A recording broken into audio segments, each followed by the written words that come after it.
Fonin dibamtanis jirtu seenaan maqaan yoomuu si yaadannaa qabsaa'ota haqaa. Dhaloonni yoomuu gaadhin teenye falmarra jirra har'aas kunoo duutan jennee du'aa sinjillee jedhin dandee obsa murannoo isa sillaafis tarraaftanii idda jirree hundeen buqqifnaa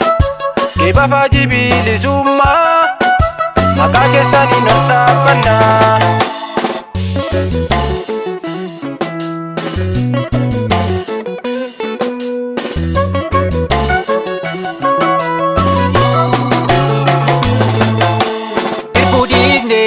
Waadaan nyaannu addaa qabsoof harka laannu gumaa baasna malee nyaannu faana goota irraa simmaqnu irraa maqnu. Dangaasan sararaan irra maqnu lafeedhaan ijaarraa irra maqnu dunuusa qabduune irra maqnu godaanna dacheerraa irra maqnu waadaa samiif dachii irra maqnu irbuun erbee miti irra maqnu falma addaan kunnu irra maqnu cicciinee dhugaatti irra maqnu reebicha jabaatu irra maqnu hidhaasin sarminu irra maqnu haalli isaa hammaatu irra maqnu rakkoof gad hin jennu irra maqnu kan cabeetti irfachaa irra maqnu madoos wallaannachaa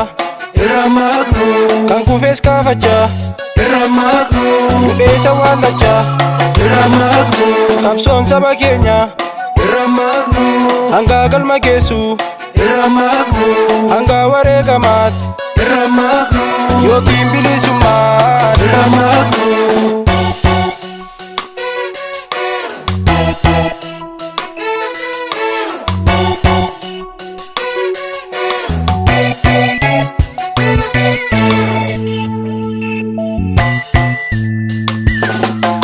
Akaf kan kuftanii jirtu yoomuu jirtu galmee seenaa irraa nutti jalakkiftu kufattanii qabdu seenaan dagaatamne akaaf lakaan qabu dhiigaan kataabame dungoon uftaatanii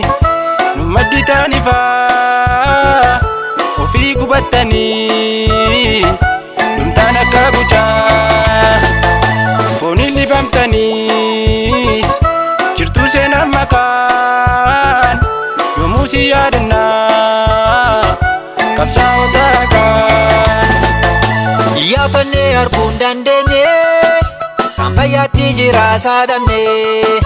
gootan qaqqaalii bilisummaaf danuudha kan lubboosaa kenne. Abokotoo ekeraan keessanii boolla keessan bookni haa guutu dharaan miti dhugaa kuftanii lubbuu keessan nuuf haa jannatu.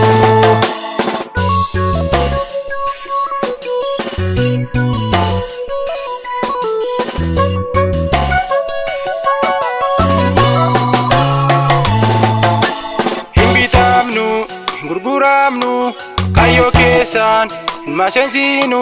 murtaataani fakkeenya kan raguutaan galmaan keenya daandii isaan eegalan galmaan keenya kaayyoo sabboontota galmaan keenya isa isaan aggaman galmaan keenya haqa falmattoota galmaan keenya jirra nuti galmaan keenya nu dhaloonni qubee galmaan keenya galma isaan hankaakan galmaan keenya ga'uuf kaasnee qawwee galmaan keenya nu qaqqabeen duuduu galmaan keenya burqaan qabsaa'ota galmaan keenya nurkattiin xuraa'u galmaan keenya seenaan falmattoota galmaan keenya madda isaan baasanii galmaan keenya hin mirgisnan guusnu galmaan keenya Bilisoomnuu malee galmaan keenya qabsoo addaan kunnu galmaan keenya kan nutti laatanii galmaan keenya irbuu galaa sabaa galmaan keenya rabbitti hirkanne galmaan keenya humna waaqa jabaa